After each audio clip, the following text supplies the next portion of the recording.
I'm Eliana Brown, Red Oak Rain Garden Director and Extension Water Quality Specialist. I'm Lane Kanoki, Red Oak Rain Garden's Landscape Designer and Extension Outreach Associate.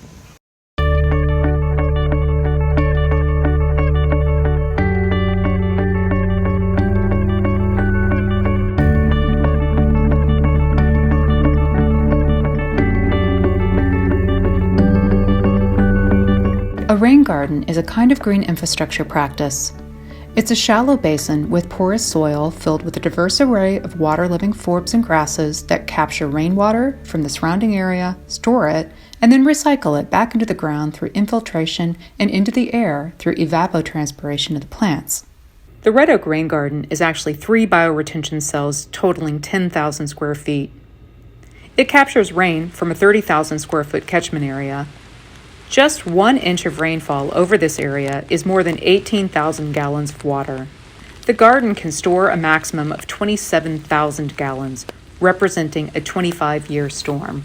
In general, water flows into the garden from the south, entering first into the Prairie cell before flowing through the culvert to the Sycamore cell, where it flows along the swale to the west, under the bridge, and into the Red Oak cell. After most rainfall events, water will pool in the low portions of the garden for 24 to 48 hours before soaking into the ground. During extremely large storms, greater than 5 inches over 24 hours, the basin will overtop the Red Oak cell and flow out of the southwest corner and into the adjoining parking lot where it enters the storm sewer system. Roig was built around 2 existing centerpiece trees, a sycamore and a red oak, the one the garden is named for. Historians estimate that these trees are more than 100 years old.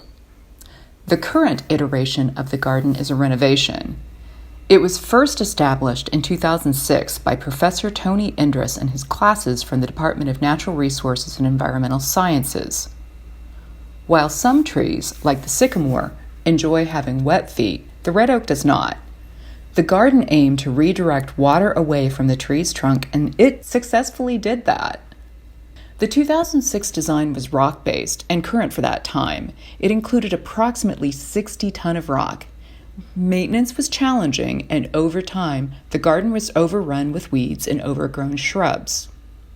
So, in 2019, I led a talented team that renovated the garden. We expanded the footprint, enhanced the soils, and as you can see, we applied lessons learned from managing the rock-based design and updated it to a plant-based design. We engaged student and community volunteers to plant thousands of native forbs and grasses during service learning events. This formed the foundation of our volunteer base. With installation of additional plants, the Red Oak Rain Garden now has approximately 13,000 plants representing 50 species, many of which are native to Illinois. Here in Champaign County and central Illinois in general, nearly all of the native landscape would have consisted of tall grass prairie. Today, less than 0.1% of Illinois' undisturbed prairie remains intact. Some of the native prairie species seen in the garden have roots that extend up to 15 feet underground. These roots help the plant to survive periods of drought and occasional prairie fires. In this garden, the roots may not have to protect the plant from fire, but they do help filtering contaminants and stormwater runoff from surrounding infrastructure, helping to improve our water quality. The planting design was informed by Thomas Rayner and Claudia West's Planting in a Post-Wild World that talks about designing plants in layers. The ground cover layer consists of several species of sedges and ferns, as well as forbs like prairie alum root, foam flower, purple poppy mallow, and many others. This layer makes up about 70% of the plants in the garden. These plants are typically relatively shallow-rooted, short in stature, and they spread horizontally. Textures and subtle color differences of ground cover species can be very interesting when designed in large masses. As the individual plants in this layer grow together, they form a kind of living mulch that helps to minimize maintenance for the volunteers by shading out weed seeds, eliminating our need for weed barrier, and lessening our need for layers of shredded mulch. This layer also provides many species of fauna with cover and sustenance. The structural layer consists of the trees, which of course existed long before we started the garden's renovation, the shrubs like red chokeberry, spicebush, red twig dogwood, and others, as well as a few species of forbs such as compass plant, which can grow to 12 feet tall. This is basically the opposite of the ground cover layer. A few numbers of individuals can make a large impact. These species have more extensive root systems and can vary greatly in size, though they are typically larger than the ground covers and tend to outcompete other plant species. This layer provides numerous benefits, from functioning as habitat for wildlife to being aesthetically pleasing by providing a kind of visual rhythm through the garden. The seasonal layer consists mostly of forbs with showy blooms that provide pops of color throughout different seasons. This layer functions in between the ground cover and structural layers. The plants are typically mid-range in height and in root scale. The garden is designed with drifts and waves of showy black-eyed Susan, coneflower, asters, milkweed, and many others. As with the other layers, these plants too may serve many functions, including acting as a source of sustenance for birds and for insects. The dynamic layer includes species that tend to move around over time or have quick bursts of color within the garden. This includes species like cardinal flower, which is short-lived in any location. However, if allowed to seed itself, it will pop up in other suitable locations. The ephemeral layer could fall under the umbrella of the seasonal layer or the dynamic layer. However, at the Red Oak Rain Garden, there is a large emphasis on ephemeral plants that emerge in the spring and go dormant in the summer months. Species like Virginia bluebells, tulips, shooting star, and wild hyacinth fall into this layer. As mentioned, one of the ways that rain gardens manage rainwater is through infiltration into the soil. To help achieve this, most rain gardens are built by removing 2 to 3 feet of existing soil and adding enhanced or amended soils. Our work is actually quite unusual in that the majority of the garden uses just the existing soils in place. We weren't able to add amended soils around the trees because we wanted to minimize the disturbance around their root systems. However, in the prairie cell, since there was no tree roots to worry about, we were able to have amended soil. 36 inches of the existing soil was removed and replaced with a special bioretention soil blend consisting of 60 to 70% construction sand, 10 to 20% topsoil, and 10 to 20% compost. This blend was specifically mixed for this project in partnership with the Landscape Recycling Center in Urbana. While 60 to 70% sand may sound like a lot, it's actually the minimum recommended ratio, and some experts recommend 70 to 80% sand mixes.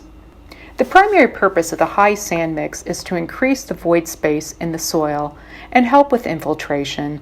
60% sand is the recommended minimum because with less than that, you increase the odds of other sediment filling in those voids over the years and turning the porous mix into hard cement. Throughout the whole garden, and that includes the area around the trees, we added one other enhancement, and that is a mycorrhizal fungal inoculant. It was spread to enhance the root systems of the plants that were installed. As we mentioned earlier, one of the issues of the initial rain garden build was its lack of long-term maintenance guidance. Because of their reliance on a living plant community, the performance of a rain garden can actually improve over time with proper care, in comparison to a conventional gray system, which will never be as good as the day it was first installed. Because of this, long-term care is critical for rain gardens. A rain garden actually takes fewer work hours than a similar area of turf grass would.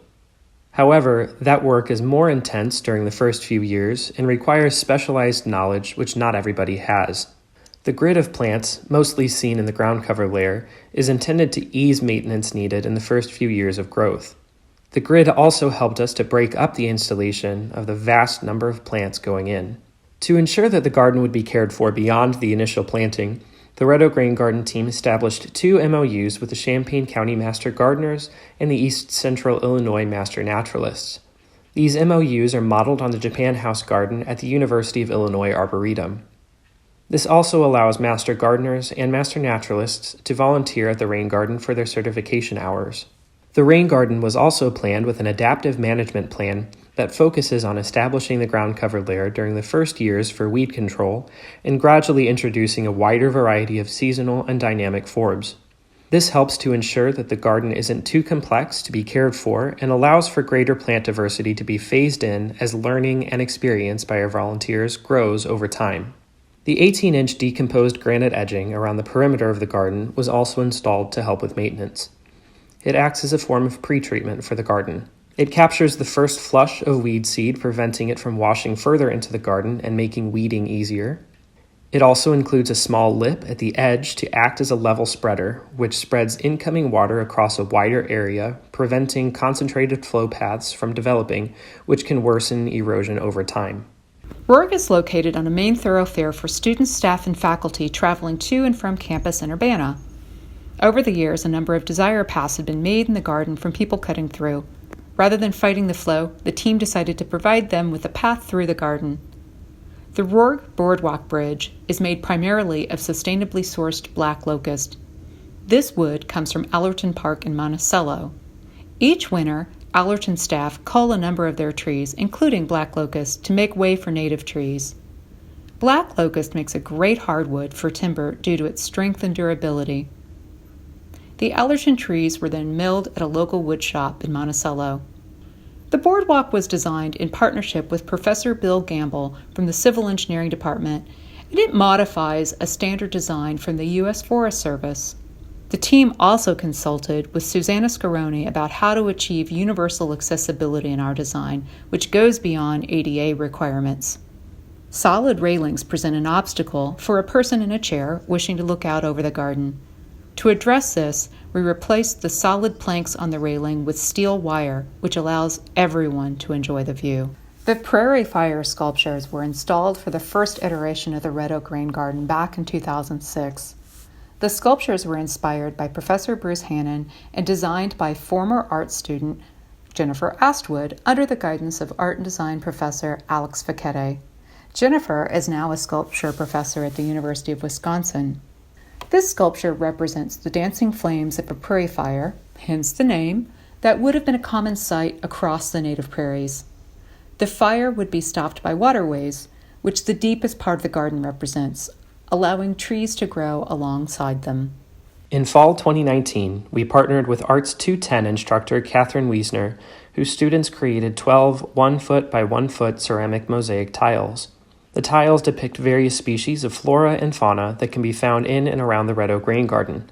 This is part of an ongoing collaboration, and this fall semester 2021, more tiles have been created and will be installed.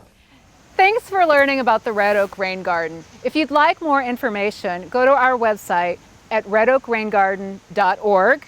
And follow us on social media at Rain Garden UIUC. We're on Facebook, Twitter, Instagram, and on TikTok.